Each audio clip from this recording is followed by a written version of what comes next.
Spasi antar kata menunjukkan sikap penulis terhadap lingkungan dan hubungannya sehari-hari. Seberapa dekat atau seberapa jauh dia ingin terlibat. Apakah dia orang yang senang bekerja dengan kelompok atau butuh untuk memiliki area privasinya sendiri.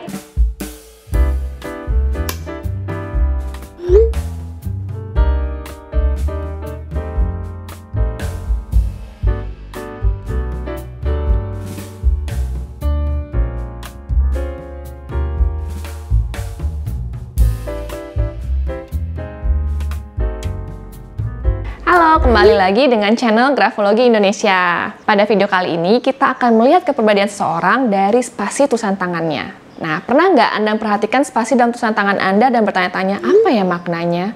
Apalagi ketika Anda bandingkan dengan tulisan tangan teman-teman Anda yang ternyata memiliki gaya yang berbeda-beda. Nah, di dalam grafologi, spasi memiliki berbagai makna dan dibagi dalam berbagai jenis. Kalau misalnya kita lihat dari jaraknya, maka ada spasi antar huruf, spasi antar kata, dan juga ada spasi antar baris. Bisa juga kita lihat dari bentuk spasinya, apakah bentuk spasinya itu kaku atau beraturan. Nah, sebenarnya apa sih makna dari spasi itu? Secara umum, spasi dalam grafologi itu sendiri biasanya untuk melihat bagaimana sikap seseorang terhadap lingkungannya. Apakah si penulis termasuk orang yang mudah beradaptasi terhadap lingkungannya? Atau apakah si penulis termasuk orang yang memberi jarak dan batasan terhadap lingkungannya? Nah, tapi khusus untuk video kali ini, kita akan fokus melihat makna di balik spasi antar kata di dalam tulisan tangan.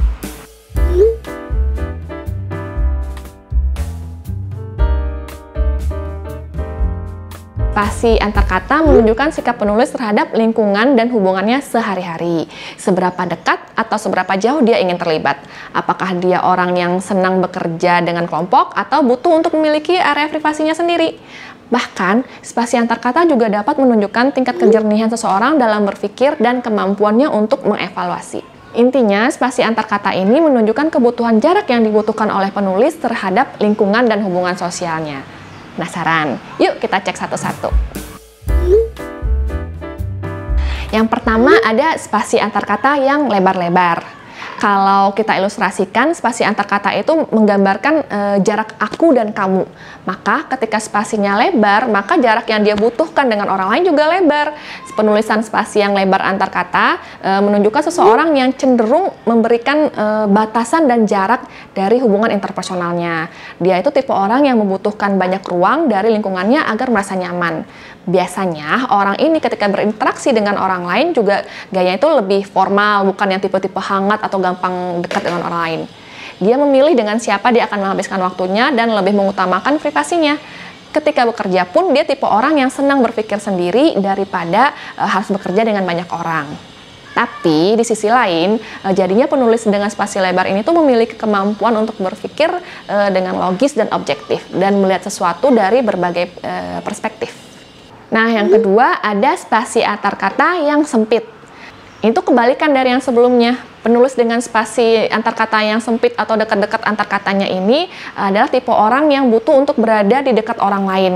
Dia merasa nggak nyaman, gelisah bila harus sendirian. Dia tuh memiliki kebutuhan emosional yang kuat untuk selalu dikelilingi oleh orang-orang. Nah, makanya nggak heran kalau dia itu bisa dapat dengan cepat mengakrabkan diri dengan orang lain. Cuma ya karena kebutuhannya untuk dekat dengan orang lain, terkadang dia jadinya kurang dapat menghargai kebutuhan orang lain akan ruang dan privasi. Nah, selanjutnya ada spasi antar kata yang copybook. Apa sih spasi antar kata yang copybook itu? Jadi maksudnya dari spasi copybook itu adalah jarak antar kata yang standar yang diajarkan saat kita mulai belajar menulis di sekolah. Nah, penulis dengan spasi copybook ini adalah tipe orang yang nyaman untuk terlibat dengan orang lain dan terlibat dalam aktivitas mereka. Biasanya nih dia dapat berkomunikasi dan berbicara tentang hal-hal personal dengan spontan. Cuma bedanya dia tidak memiliki ketergantungan yang kuat untuk selalu dikelilingi orang. Beda ya sama yang tadi spasinya deket-deket tuh emang punya kebutuhan yang kuat, emang tergantung. Kalau yang misalnya spasi copybook ini masih dalam batas wajar gitu. Nah, berikutnya lagi ada spasi antar kata yang irregular. Pada jenis ini, jarak antar kata tulisannya sering tidak beraturan. Nggak ada tuh pola yang pasti, kadang-kadang lebar, kadang-kadang sempit, kadang-kadang copybook, jadi masih berfluktuasi. Nah, ini menggambarkan penulis yang masih memiliki konflik dalam hubungan interpersonalnya. Seperti tulisannya, ia masih berfluktuasi dalam memberi jarak antara ia dan lingkungannya. Terkadang ia membiarkan orang untuk mendekat, tapi terkadang dia juga menutup diri dari lingkungannya. Jadi terkesannya orangnya moody gitu. Nah, yang terakhir ada spasi antar kata yang reguler. Kebalikan dari spasi antar kata yang irregular tadi, ini spasinya jaraknya reguler.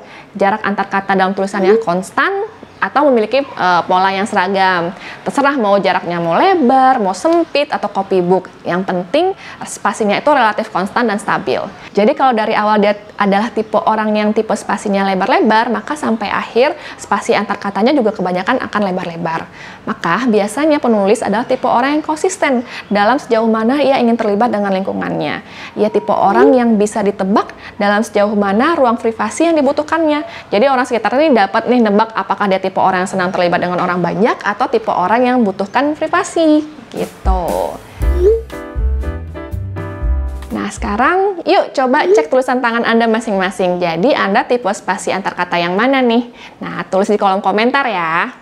Yuk sekarang coba cek tulisan tangan Anda. Sebenarnya Anda tipe spasi antar kata yang mana nih? Nah, coba ya nanti tulis-tulis di kolom komentar Anda yang mananya. Nah, sebenarnya sih masih ada banyak ya jenis-jenis lain spasi antar kata dalam tulisan ini.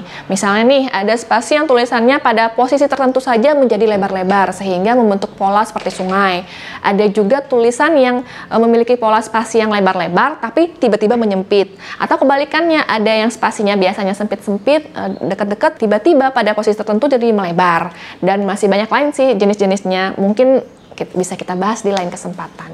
Oh ya, jika Anda ingin menjadi seorang grafolog profesional, Anda juga bisa mengikuti kursus grafologi, misalnya di www.grafologiindonesia.com, dan Anda bisa mendapatkan pengalaman belajar grafologi yang mendalam, yang menyenangkan, dan sistematis.